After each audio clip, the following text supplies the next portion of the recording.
上成我咯，我覺得。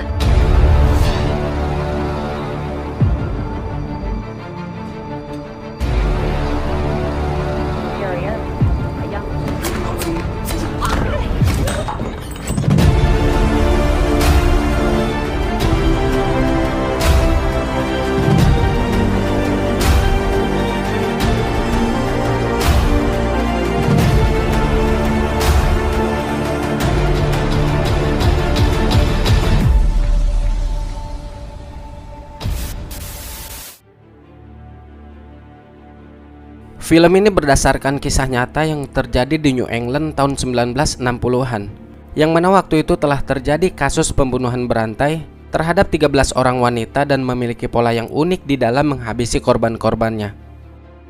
Namun di dalam film ini mengambil sudut pandang dari dua orang jurnalis wanita yang berusaha mengungkap kasus ini. Mampukah mereka menemukan siapa pelaku sesungguhnya? Oke lah, tanpa berlama-lama lagi, langsung aja yuk kita masuk ke inti filmnya. Dan seperti biasa di akhir video, saya akan menjelaskan latar belakang si pelaku beserta masa lalunya.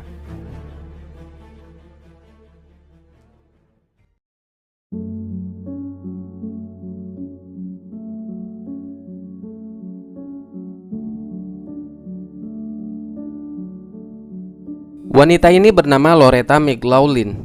Dia adalah seorang jurnalis di perusahaan surat kabar yang bernama Record American. Loretta memiliki suami dan 3 orang anak. Di kantornya, Loretta ditugaskan untuk meliput berita tentang gaya hidup. Namun hal itu membuat dia jenuh dan lebih tertarik dengan berita tentang kriminal.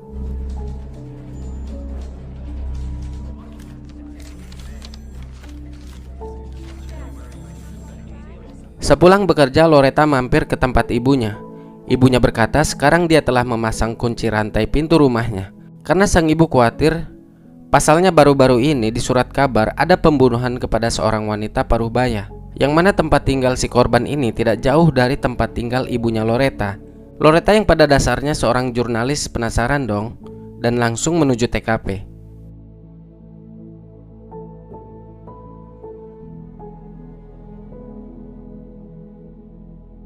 Di keesokan harinya saat berada di kantor, Loretta menghampiri bosnya yang bernama Jack. Dia melaporkan di dalam 2 minggu terakhir sudah ada 3 korban wanita parubaya yang tewas dengan metode pembunuhan yang sama. Dia meyakini jika 3 korban pembunuhan itu memiliki hubungan dan saling berkaitan. Di sini Loretta meminta izin untuk meliput dan mengungkap kasus ini. Namun Jack melarang akan hal itu. Jack menganggap bahwa Loretta tidak memiliki kapabilitas untuk meliput kasus kriminal karena belum punya pengalaman di bidang itu sebelumnya. Namun Loretta bersikeras dan berkata, jika dirinya akan mengerjakan kasus itu di luar jam kerja dan tetap bertanggung jawab menulis artikel gaya hidup sesuai divisinya. I'll do it on my own time. Come on, it's slow. But you're still on the lifestyle dip. Sepulang bekerja, Loretta langsung mendatangi kediaman keluarga korban untuk meminta keterangan. Seorang pria yang ia temui menolak memberikan saksi karena kasus pembunuhan ibunya masih diselidiki oleh polisi. Loretta berjanji tidak akan menulis sesuatu yang aneh-aneh di dalam beritanya, dan dia bersedia membantu mengungkap pembunuhan yang sebenarnya. Dengan perasaan kesal, pria itu mengatakan jika ia menemukan ibunya tergeletak di lantai dengan kondisi mengenaskan. Selain itu, lehernya diikat menggunakan stocking dan dibentuk seperti pita. A bow? Tied her stockings in a bow around her neck. I got a gift. Setelah itu Loretta meminta data forensik dari jasad korban. Di situ telah ditemukan jika korban lainnya juga mendapat perlakuan yang sama. Untuk lebih jelasnya lagi, Loretta kembali menanyakan kepada seorang polisi yang telah menjadi saksi korban lainnya. Polisi itu berkata bahwa memang benar korban-korbannya diikat menggunakan stocking yang berbentuk pita seperti memberi hadiah. Setelah mendapatkan informasi tersebut, lalu dia melaporkannya kepada Jack. Dan sekali lagi dia meminta persetujuan untuk menulis artikel tentang pembunuhan dengan motif yang sama itu. Di sini Loretta menyimpulkan bahwa si pelaku mengincar wanita-wanita parubaya yang dipilih secara random. Si pelaku datang dengan menyamar dan menyerang secara tiba-tiba. Sebelum meninggalkan TKP, si pelaku mengunci pintu dari dalam. Berita tersebut mendadak menjadi ramai diperbincangkan di Boston. Dan semua warga, terutama wanita, dihimbau agar selalu waspada dan mengunci pintu rumahnya. Topik pemberitaan yang dimuat adalah pencekik gila berkeliaran. James selaku suami dari Loretta sangat bangga dengannya. Tentunya setiap pekerjaan memiliki resiko masing-masing. Apa yang dikerjakan Loretta saat ini menjadi bumerang bagi dirinya sendiri, terutama bagi pihak perusahaan. Karena banyak teguran yang datang dari pejabat negara kepada Jack, termasuk dari komisioner kepolisian Boston. Mereka menjadi tidak senang karena media terlalu mencampuri dan melangkah lebih jauh. Apalagi yang menyelidiki adalah seorang wanita. Jack yang terus mendapat tekanan dari berbagai pihak pun terpaksa menyuruh Loretta untuk menghentikan sementara meliput kasus tersebut. Namun Loretta diam-diam masih mencari tahunya dan mendapat dukungan dari sang suami.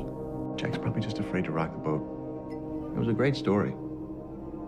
Beberapa hari kemudian teror kembali terjadi lagi. Si pelaku mengikuti korbannya sambil membawa palu dari mobil. Entah dari mana dia mendapatkan info, seakan tahu jika wanita itu tinggal sendirian. Lalu dia memakai seragam dan menyamar menjadi petugas yang akan memperbaiki kebocoran pipa di rumahnya. Ketika berada di dalam, tiba-tiba wanita itu dihabisinya. Untuk menyamarkan bukti pembunuhan, si pelaku menenggelamkan jasadnya di sebuah bathtub yang berisi air panas.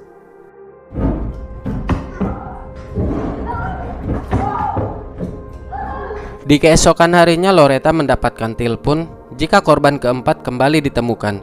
Dia lalu meminta sang suami yang mengantarkan anak-anaknya ke sekolah, karena dia sendiri akan segera pergi ke kantor. Ditemani oleh seorang wanita bernama Jane Cole, Loretta kembali ditugaskan untuk meliput kasus ini oleh Jack, karena Jane lebih berpengalaman di dalam meliput kasus kriminal. Meskipun awalnya sedikit kesulitan mencari kerabat keluarga korban, namun akhirnya mereka pun menemukan nomor telepon keluarganya dari nama belakang si korban yang bernama Sullivan. Oh, Mr. Sullivan? Wrong number. I'm Mrs. Sullivan? No, this is the Howard residence. For a relative of Jane. Wrong number. Thank you. Hi, I'm looking for a relative of Jane Sullivan. We were just calling to confirm some details. Nicole, I'm a reporter with the Record America. Setelah terhubung dengan keluarga korban, ternyata benar. Sepupunya itu yang pertama kali menemukan jasadnya di apartemen milik korban. Dan terkuak fakta bahwa dari korban pertama sampai keempat ini telah ditemukan stocking mengikat pada lehernya yang berbentuk pita. Artikel pembunuhan itu pun menjadi cover koran Record American dengan judul Phantom Kills 4. Di kantor polisi sudah banyak para wartawan yang akan meliput kasus tersebut. Namun sang komisioner tidak memberikan banyak jawaban. Dia hanya memberi himbauan kepada semua warga untuk menutup serta mengunci pintu rapat-rapat, dan jangan biarkan orang asing masuk dengan alasan apapun.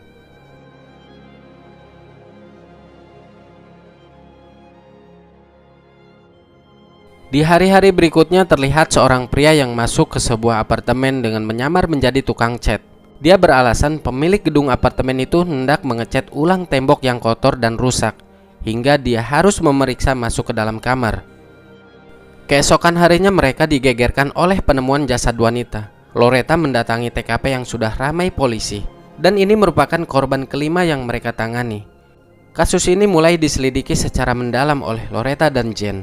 Mereka mengetik beberapa informasi yang mereka dapatkan dari semua saksi mata dan orang terdekat. The crimes themselves are insane. Alone. It's a The pattern. apartments, but doesn't take anything. Semua orang yang membaca artikel tersebut menjadi sangat ketakutan karena si pelaku masih berkeliaran bebas di luar sana, sedangkan korban terus berjatuhan. Loretta dan Jane banyak mendapatkan pesan melalui surat dari warga Boston mengenai rasa ketakutan mereka. Loretta kemudian mengganti nama Phantom menjadi Strangler, yang artinya pencekik. But one answer. No sphere as we know it. Phantom. The Boston Strangler. Ketika mereka semua sedang berkumpul di malam tahun baru dengan keluarga masing-masing, tiba-tiba Loretta mendapatkan telepon dari teman kantornya dan memberitahu jika ada korban lagi. Namun kali ini korbannya adalah wanita muda sekitar 20 tahunan yang bernama Sophie. Di sini sang suami mulai merasa kesal karena Loretta harus bekerja tanpa mengenal waktu. Akhirnya Loretta dan Jane menuju TKP. Sesampainya di sana, tetangga Sophie memberi kesaksian jika sebelumnya ada seorang pria datang ke apartemennya dengan menawarkan menjadi seorang model. Wanita itu juga menyebutkan jika pria tersebut berambut hitam dan berkulit putih, serta memakai setelan jas kerja. Tentu hal itu membuat Loretta jadi bingung karena si pelaku mengubah pola targetnya. Yang awalnya wanita paruh baya atau lansia, tapi kini berubah menjadi gadis muda sebagai targetnya. Sesampainya di rumah, Loretta mendapatkan teror melalui telepon.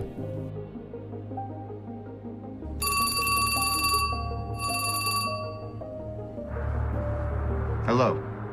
Keesokan harinya, Loretta bertemu dengan seorang detektif yang bernama Jim. Jim berkata, tidak ada petunjuk dan bukti yang ditinggalkan oleh pelaku, sehingga para polisi belum mendapatkan titik terang. I have no idea what they're up against.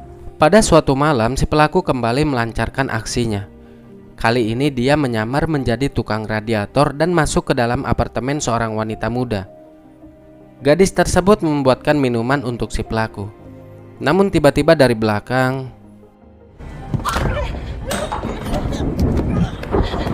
dari hasil autopsinya bahwa wanita itu sedang mengandung. Dia bernama Patricia, berumur 24 tahun. Jen lalu mendatangi kantor tempat Patricia bekerja dan bertemu dengan temannya. Temannya menjelaskan bahwa Patricia masih lajang dan memiliki hubungan gelap dengan atasan mereka yang bernama Tuan Nilsson. Dan anak yang dikandungnya adalah hasil hubungan gelap mereka. Sedangkan Tuan Nilsson sendiri sudah memiliki keluarga. Atas dasar hal itulah, akhirnya para polisi bergegas menuju kediaman Tuan Nilsson dan membawanya ke kantor polisi untuk dimintai keterangan tentang keterlibatannya dengan kematian Patricia. Setelah dipasang alat lie detector, ternyata Tuan Nilsson tidak ada hubungannya dengan kematian Patricia. Sisi lain di rumah Loretta, suaminya merasa keberatan dengan pekerjaan Loretta yang semakin hari semakin disibukkan dan selalu pulang larut malam. Ia menyuruhnya untuk berhenti saja dari pekerjaannya itu. Namun Loretta menolaknya. Dia tidak mau menyia-nyiakan kesempatan ini. Terjadi sedikit pertengkaran di antara mereka berdua. Something like this instead. What, I'm free to do what I want. Loretta, have I ever asked you to stay Come home? on, as long as it's on your terms, isn't that right? Di keesokan hari, Loretta mendapatkan kabar dari pihak kepolisian New York. Dia berkata bahwa dirinya membaca artikel yang Loretta tulis di koran. Dan sekarang dia sedang menghadapi kasus yang sama, yaitu tewasnya seorang wanita lansia dengan ciri-ciri stocking berbentuk pita yang mengikat di leher. Kejadian itu tepat di apartemen miliknya. Lalu kepolisian New York menangkap seorang pria yang dicurigai sebagai pelakunya dengan barang bukti sebuah kotak rokok milik korbannya. Pria itu bernama Paul Dempsey. Pria itu juga tinggal di Boston pada saat terjadinya 5 pembunuhan pertama. Polisi New York menjelaskan bahwa mereka sudah mendatangi pihak kepolisian dari Boston, namun tidak ada tanggapan dari pihak kepolisian Boston. Di sini Jen berkata kepada Jack, di tahun 1958, Paul Dempsey pernah terlibat pembunuhan wanita tua yang dicekik menggunakan stocking, tapi polisi Boston tidak ada yang mau menyelidikinya. Merasa geram, Jen dan Loretta mendesak Jack agar mengeluarkan berita tentang kinerja pihak kepolisian Boston yang dianggapnya lambat dalam menangani kasus yang serius ini. Akhirnya Jack pun setuju dan menerbitkan dengan judul Polisi Tidak Tahu. Di malam hari, Loretta diteror oleh sosok orang misterius lagi. Dia mendapatkan surat kaleng yang berisikan stocking dan foto mereka berdua, Loretta dan Jen. Lantas hal itu membuat Jen marah kepada Jack. Dia meminta fotonya tidak dipajang lagi di surat kabar. Keesokan hari, Loretta menemui polisi New York yang waktu itu menelponnya. Polisi itu berkata, ada seorang tersangka dari Boston yang melarikan diri ke wilayah New York. Dia bernama Albert DeSalvo. Albert telah melakukan pemerkosaan dan pelecehan. Tapi kenapa saat dimintai info lebih lanjut kepada pihak kepolisian Boston, tidak ada jawaban dari mereka? Sehingga karena tidak ada jawaban, akhirnya pihak kepolisian New York melepaskannya kembali. Loretta yang penasaran meminta izin kepada polisi setempat dan mencari file berkas Albert DeSalvo. Dia dikenal sebagai The Green Man atau manusia hijau karena selalu mengenakan celana berwarna hijau ketika melancarkan aksinya. Dia juga dikenal dengan The Measurement atau pria pengukur karena dia melecehkan korbannya dengan mengukur tubuhnya yang berpura-pura sebagai pencari bakat seorang model. Seketika Loretta teringat dengan tetangga Sophie yang sempat bersaksi bahwa pria yang membunuh Sophie mirip dengan ciri-ciri ini.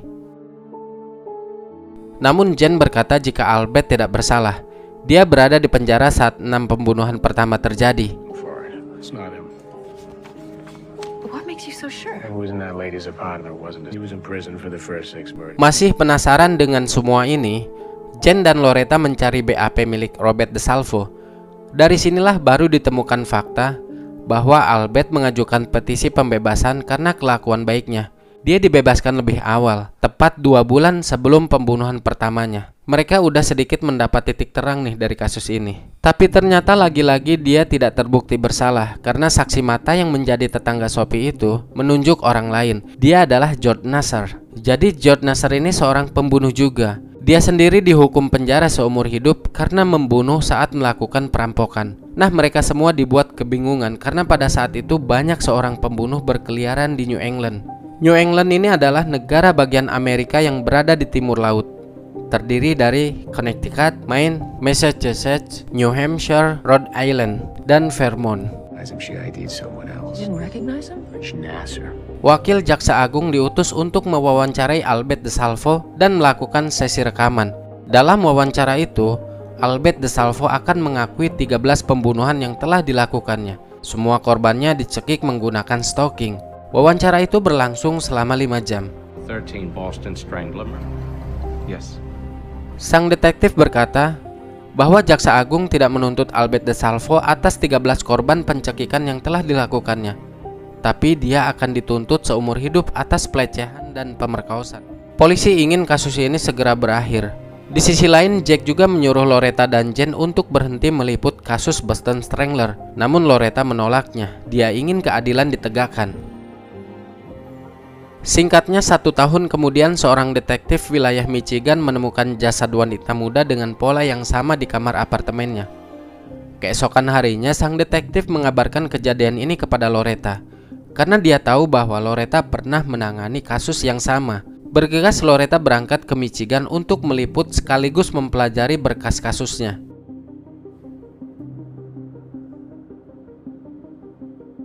Sesampainya di sana, dia bertemu dengan detektif yang menelponnya kemarin. Sang detektif memperlihatkan foto-foto para korban yang sangat identik dengan kasus pembunuhan Boston Strangler. Seketika Loretta teringat dengan Daniel Mars yang kini tinggal di Michigan. Dari hasil penyelidikan sang detektif, dia menemukan fakta bahwa Daniel Mars, Albert DeSalvo, dan George Nasser pernah satu bangsal jadi pasien di rumah sakit para kriminal. Kemudian Loretta menghubungi Jen meminta bantuan. Jen menemui rekannya di kantor polisi untuk menyalin berkas penangkapan Daniel Mars. Ternyata guys, Daniel Mars pernah ditangkap saat menyerang pacarnya. Atas dasar hal itu, Daniel kembali ditangkap untuk diinterogasi. Namun sayangnya dia tidak mau mengakui atas pembunuhan yang terjadi di Michigan karena polisi minim bukti. Where were you when these women were murdered? Are you charging me? I was going to school in Boston. Kemudian Loretta menghubungi detektif Jim untuk berbicara. Namun hal itu sia-sia saja. Detektif Jim sudah keluar dari kepolisian Boston. Saat itu proses pembuatan film The Boston Strangler sedang digarap. Jim menjadi penasehat sutradara yang dibayar mahal untuk memeriksa detail kejadian di film tersebut. Loretta sangat kecewa dengan sikap detektif Jim yang menjual cerita kriminal untuk difilmkan. Padahal kasusnya belum selesai dan masih berlanjut. Tidak henti-hentinya Loretta terus berjuang demi mengungkap kasus ini. Dia meminta salinan interogasi DeSalvo yang dilakukan oleh Jaksa Agung. Dalam rekaman itu diketahui jika Albert DeSalvo memberikan kesaksian yang kurang meyakinkan. Loretta curiga bahwa Albert hanya disuruh mengaku sebagai pelaku pembunuhan berantai 13 orang wanita di Boston.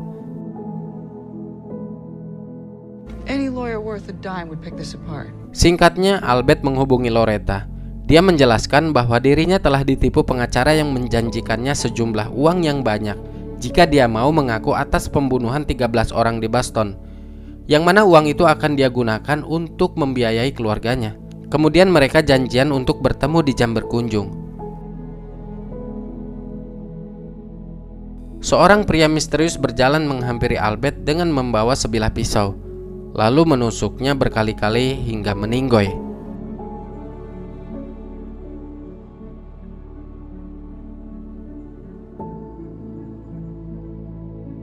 Di malam hari, Jack menghubungi Loretta hanya untuk mengabarkan kematian DeSalvo. Sontak dia terkejut dan bergegas menuju tempat DeSalvo. Di sana rekannya mengatakan bahwa pembunuhan DeSalvo terkait barang terlarang. Ya mungkin biasalah persaingan penjualan narkoboy gitu di dalam sel. Tiba-tiba seorang wanita misterius menghampiri Loretta sambil memberikan secari kertas. Wanita itu mengatakan ada yang merencanakan semua pembunuhan ini. Ketika dibuka, kertas itu tertulis alamat rumah seseorang. Untuk berjaga-jaga, Loretta menghubungi Jen dan mengabarkan jika dalam 1 jam ia belum memberi kabar, segera hubungi polisi dan pergi ke alamat yang tertulis. Ternyata, rumah tersebut adalah kediaman seorang pemuda bernama Harrison. Di sini terkuak fakta bahwa Harrison pernah bersama dalam satu bangsal dengan Salvo, Daniel Mars, dan George Nasser. Mereka bertiga selalu bersama dan membicarakan suatu rencana. Mereka mengajarkan DeSalvo untuk mengakui semua perbuatan pembunuhan berantai tersebut.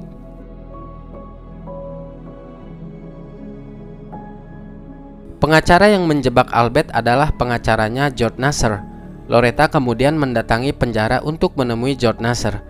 Nasser berkata bahwa dirinya hanya diperintahkan untuk melatih Albert DeSalvo agar menghafal detail 13 korban pembunuhan di Boston, karena dirinya dijanjikan sejumlah uang oleh pengacaranya yang bernama Lee Bailey. Sampai suatu ketika Albert berhasil meyakinkan dirinya dan semua orang bahwa dia adalah pelaku pembunuhan berantai di Boston. Nah, tujuan mereka melakukan ini adalah untuk menjadikan Albert DeSalvo tokoh utama dalam pembuatan buku biografi yang akan ditulis oleh pengacaranya George Nasser. Lee Bailey menjanjikan uang sebesar 1 juta US dollar kepada Albert.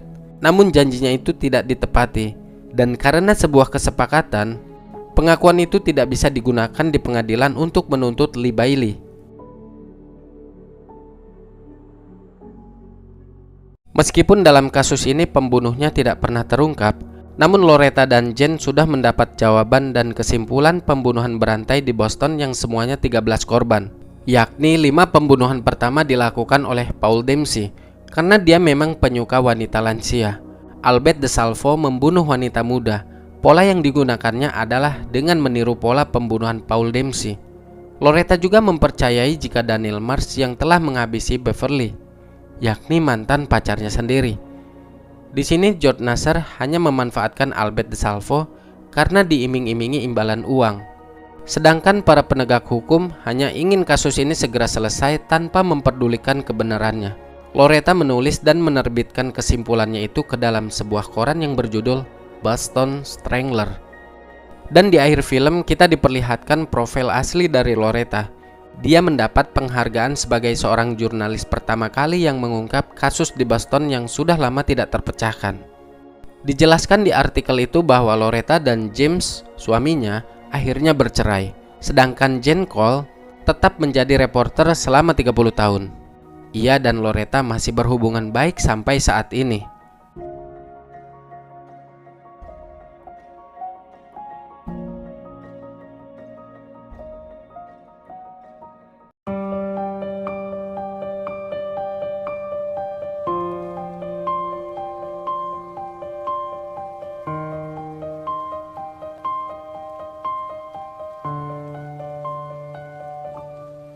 Kalau di dalam film ini mengarah ke si pelakunya ini lebih dari satu. Namun di kisah aslinya bahwa si pelakunya hanya satu orang. Siapakah dia? Yuk kita bahas. Tragedi ini berawal di tahun sekitar 1960-an, yang dimana waktu itu New England sedang maraknya kasus kriminal. Salah satu negara bagiannya yaitu Massachusetts saat itu lagi heboh banget. Karena di kota Cambridge sedang geger dengan yang namanya The Measurement, pria pengukur, yang suka keliling dari rumah satu ke rumah lainnya, menyamar menjadi agensi modeling dan mencari wanita-wanita cantik. Setelah dipersilahkan masuk, dia mengukur tubuh target korbannya lalu dilecehkan. Nggak lama setelah pria pengukur, ada yang namanya The Green Man, pria hijau. Karena dia selalu mengenakan celana berwarna hijau di dalam aksi kejahatannya. Kejahatan apa yang dia lakukan? Yaitu membobol 400 rumah dan juga memper sebanyak 300 wanita. Dia nggak peduli dengan target korbannya, baik yang tua maupun yang muda. Dan Green Man ini jauh lebih berbahaya dari pria pengukur itu tadi. Karena dia menyerang gak hanya satu negara bagian saja, tapi 4 negara bagian yang terdiri dari Massachusetts, Rhode Island, Connecticut, dan New Hampshire. Bersamaan dengan kasus The Green Man ini, ada juga kasus pembunuhan di Boston, di Massachusetts, yaitu 13 orang wanita. Semua dihabisi dengan metode yang sama, dicekik menggunakan stocking. Maka dari itu si pelaku disebut dengan The Boston Strangler. Nah guys, di sini saya menemukan artikel bahwa The Measurement, The Green Man, dan The Boston Strangler adalah orang yang sama, yaitu Albert DeSalvo. Namun sebelum kasus The Boston Strangler ini, dia belum mulai, baru melakukan. Sekarang kita masuk ke latar belakang Albert DeSalvo. Albert Henry DeSalvo lahir di Chelsea, Massachusetts, Amerika Serikat pada tanggal 3 September 1931 dari pasangan Frank DeSalvo dan Charlotte DeSalvo. Sang ayah yang bernama Frank adalah seorang alkoholik, temperamen, sering melakukan KDRT kepada istrinya sendiri. Lebih parahnya lagi, Frank sering membawa cewek-cewek bangor ke rumahnya dan melakukan gituan tepat di hadapan anaknya. Sejak usia 5 tahun, Salvo sudah diajari mencuri oleh ayahnya sendiri. Dengan apa yang sudah dialami Salvo selama ini, dia melampiaskan amarahnya dengan menganiaya binatang. Jadi sekedar informasi bahwa anak yang dari kecil suka ngompol di kasur terus-menerus melewati usia 5 tahun, suka mainan api, dan suka menganiaya binatang, mereka berpotensi menjadi serial killer di masa mendatang. Perilaku ini tidak bersifat kausal, melainkan prediksi dari kemungkinan yang terjadi jika tidak dihentikan sejak usia dini. Kenapa demikian? Karena dia menahan emosi dan perasaannya sendiri, sehingga nggak kuat lagi sampai dia mengompol. Pelampiasan amarahnya dengan cara menganiaya binatang dan bermain api. Itu menurut penelitian ya, bukan menurut saya.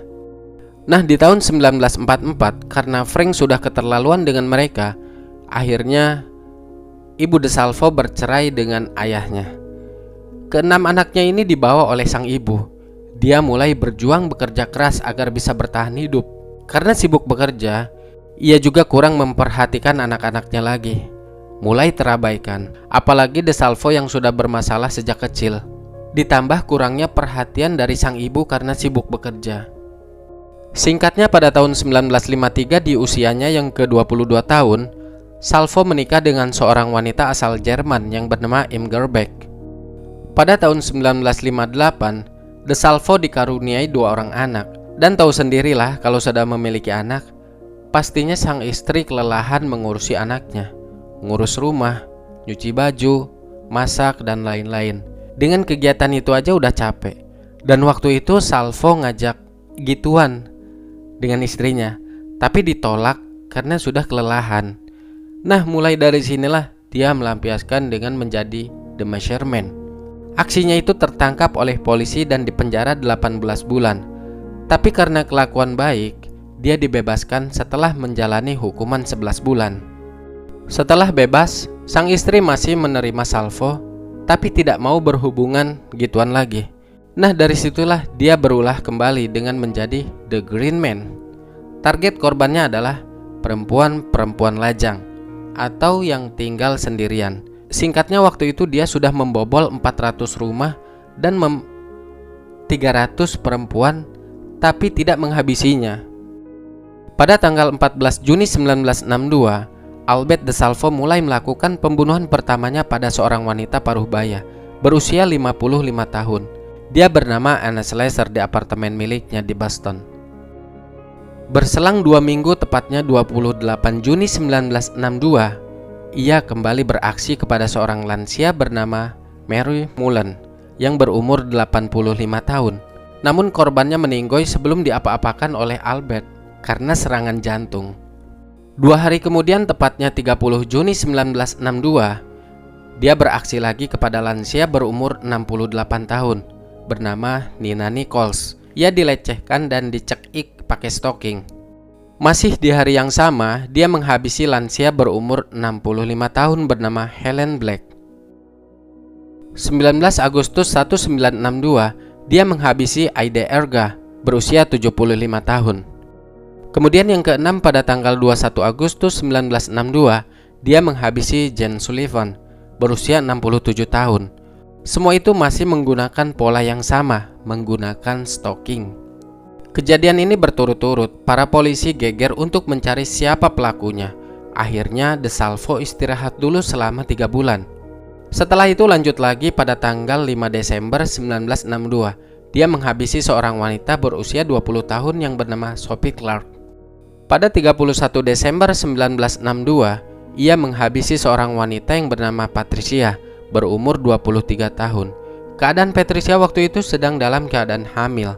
Setelah Patricia, dia berhenti sejenak dan mulai kembali pada 6 Maret 1963 kepada Mary Brown, berumur 69 tahun. Korban selanjutnya bernama Beverly, seorang mahasiswi berusia 23 tahun. Mulai dari sini jaraknya lumayan lama ya, karena penjagaan semakin diperketat. Namun pada 8 September 1963, seorang wanita parubaya bernama Evelyn Corbin berusia 57 tahun yang menjadi korban selanjutnya. Dilanjut 23 November 1963, korban berikutnya seorang wanita bernama Joan Grave berusia 23 tahun. Dan korban terakhir pada tanggal 4 Januari 1964 pada seorang wanita berumur 19 tahun yang bernama Mary Sullivan. Singkatnya, pada tanggal 25 November 1973, di usianya yang ke-42 tahun, Albert DeSalvo meninggoy setelah dibunuh oleh salah satu napi. Diduga karena ada persaingan dagang barang terlarang di dalam sel. Biasanya kan ada tuh walaupun sudah dipenjara, tapi napi ini masih bebas jual barang-barang terlarang.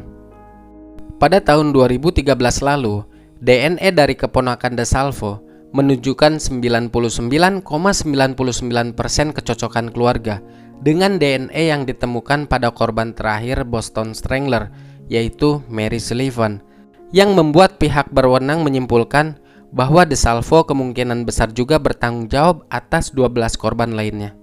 Nah, kesimpulan dari kasus ini bahwa kebanyakan seorang serial killer adalah orang yang bermasalah di masa lalunya. Namun ada juga orang dari keluarga yang bermasalah, tapi dia bisa berkembang menjadi lebih baik. Dan ini menunjukkan betapa pentingnya peran keluarga, lingkungan, dan orang-orang terdekat, terutama peran orang tua terhadap perkembangan membentuk mental seorang anak. Itu sangat berpengaruh. Semoga informasi ini bisa bermanfaat. Cukup sekian teman-teman dan terima kasih. Sampai jumpa lagi di video berikutnya.